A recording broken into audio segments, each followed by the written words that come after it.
கர்நாடகாவில் வனவிலங்குகளை வேட்டையாடியதாக 3 தமிழர்கள் சுட்டுக் கொல்லப்பட்ட சம்பவத்தில் தொடர் போராட்டத்தில் ஈடுபட்ட உறவினர்கள் உரிய நிவாரணம் வழங்கப்படும் என அதிகாரிகள் உறுதியளித்த பின்னர் உடல்களை பெற்றுக்கொண்டனர். சாம்ராஜ்நகர் மாவட்டம் ஹனூர் அருகே காவிரி வனவிலங்கு சரணாலயத்திற்குட்பட்ட மரியா மங்களா வனப்பகுதி உள்ளது. இங்கு சட்டவிரோதமாக நுழைந்து வனவிலங்குகளை வேட்டையாடியதாக தொம்மியார் பாளையத்தைச் சேர்ந்த அந்தோனிசாமி, பீட்டர், குமார் ஆகிய 3 பேர் மீது வனத்துறையினர் துப்பாக்கிச்சூடு நடத்தியதாக கூறப்படுகிறது.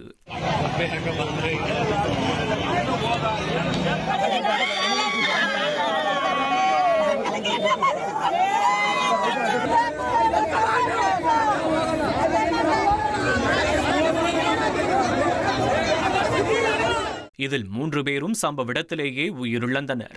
துப்பாக்கிச் சூட்டின் போது அவர்கள் நாட்டு துப்பாக்கியால் வனத்துறையினரை சுட முயன்றதாகவும் அதற்கு பதிலடியாகவே துப்பாக்கிச்சூடு நடத்தப்பட்டதாகவும் வனத்துறை தரப்பில் தெரிவிக்கப்பட்டுள்ளது.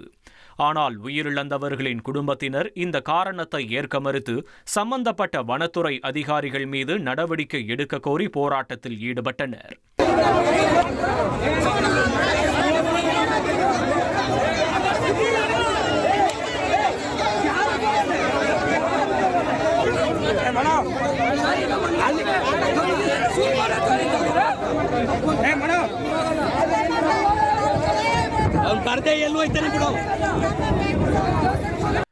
உயிரிழந்தவர்களின் உடல்களை வாங்க மறுத்து 2 கோடி ரூபாய் இழப்பீடு வழங்க வேண்டும் என்றும் அவர்கள் வலியுறுத்தினர்.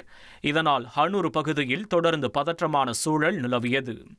இந்த நிலையில் உயிரிழந்தவர்களின் குடும்பத்தினருக்கு தலா 15 லட்சம் ரூபாய் நிவாரணம் வழங்கப்படும் என அதிகாரிகள் உத்தரவாதம் அளித்ததாக கூறப்படுகிறது.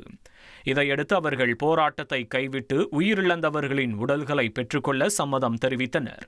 இதனால் சாம்ராஜ்நகர் மாவட்டத்தில் பதற்றம் தணிந்துள்ளது.